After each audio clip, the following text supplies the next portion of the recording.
السلام علیکم ویورز، میں ہوں آپ کا میزبان حکیم محمد حذیفہ اور آپ دیکھ رہے ہیں ہمارا یوٹیوب چینل عارفی دارالشفا۔ ویورز، آج ہم اسہال دست کے بارے میں گفتگو کریں گے کہ یہ کیوں ہوتے ہیں، اس کی علامات کیا ہیں، اس کا علاج کیا ہے۔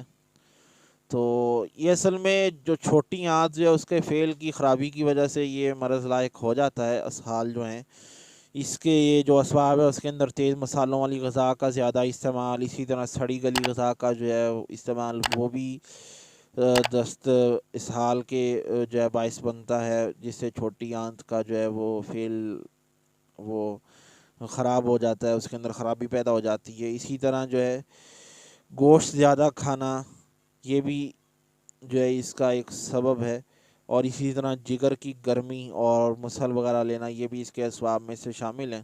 یہ تمام اسباب جو ہیں یہ اس کا باعث بنتے ہیں۔ اگر ہم اس کی علامات کی بات کریں تو پتلے پانی کی طرح جو ہے وہ موشن بار بار آتے ہیں، ان کا کوئی رنگ نہیں ہوتا، کوئی مقدار مقرر نہیں ہوتی۔ اسی طرح جو ہے زبان میلی ہو جاتی ہے، کمزوری ہو جاتی ہے، بعض کا جسم بے کپاہٹ بھی طاری ہو جاتی ہے۔ تو اس کے اگر علاج کی بات کریں تو علاج میں آپ یہ چیز ذہن میں رکھیں، جب تک آپ کے دست میں سے سمیل غائب نہ ہو اس وقت تک اسے آپ نے ختم نہیں کرنا۔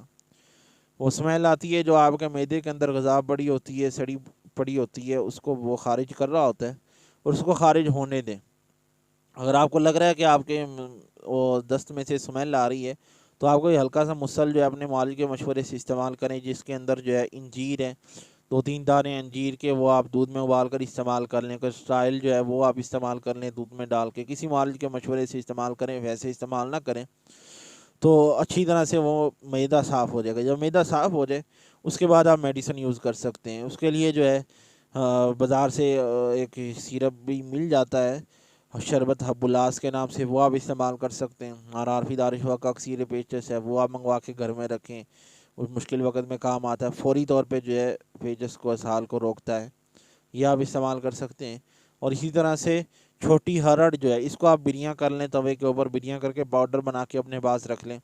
یہ بھی آپ زیادہ مسئلے کی صورت میں آپ جو ہے وہ ہر 2 گھنٹے بعد، اور تھوڑا مسئلہ ہو تو صبح دوپہر شام اس کا آدھا چمچ جو ہے وہ استعمال کریں، تو اس سے بھی انشاءاللہ آپ کا یہ مسئلہ حل ہو جائے گا۔ تو امید ہے یہ ویڈیو آپ کو کافی فائدہ مند لگی ہوگی، کافی معلومات ملی ہوں گی، اور ویڈیو پسند آیا تو لائک کیجئے، چینل کو سبسکرائب کیجئے اور دوسروں کے ساتھ شیئر بھی کیجئے۔ اجازت دیجیے اپنے میزبان حکیم محمد حذیفہ کو۔ السلام علیکم۔